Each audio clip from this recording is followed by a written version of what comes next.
జగిత్యాలకు సంబంధించినటువంటి కీలక నేత, మాజీ మంత్రి, మాజీ ఎమ్మెల్యే, మాజీ ఎమ్మెల్సీ జీవన్ రెడ్డి ఎంత సింపుల్ పర్సన్ అంటే, మొన్న మా శివన్న పోయిండు. జీవన్ రెడ్డి అన్న వాళ్ళ ఇంటికి పోయి ఒక వ్లాగ్ చేసిండు.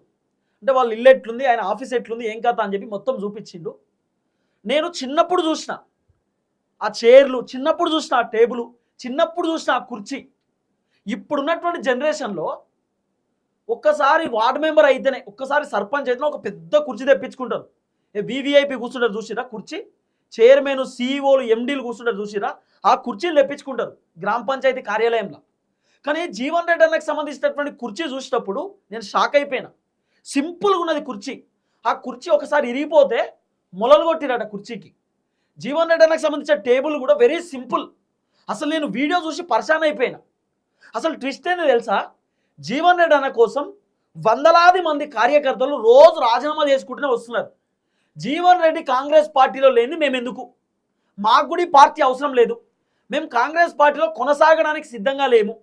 జీవన్ రెడ్డి 40 సంవత్సరాల నుండి కాంగ్రెస్ పార్టీలో పనిచేసేటటువంటి వ్యక్తి. అలాంటి వ్యక్తే కాంగ్రెస్ పార్టీని వదిలిపెట్టి ఆయన రాజీనామా చేసి బయటకు వచ్చినప్పుడు మేము ఎందుకు ఉండాలి? ఇంకా సీనియర్ లీడర్నే రేవంత్ రెడ్డి పక్కన పెట్టినప్పుడు మేము లెక్కన, మమ్మల్ని కూడా రేపటి రోజు పక్కన పెడతాడు.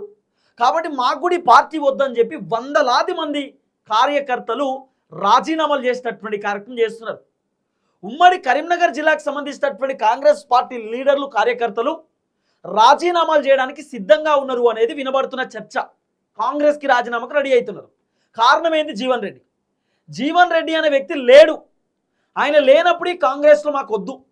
ఆయన కాంగ్రెస్లో ఉంటే కాంగ్రెస్లో ఉంటాం, బీఆర్ఎస్లో ఉంటే బీఆర్ఎస్లో ఉంటాం, బీజేపీలో ఉంటే బీజేపీలో ఉంటాం, లేకపోతే మేము ఉండలేమనేది కార్యకర్తల, లీడర్ల వర్షన్.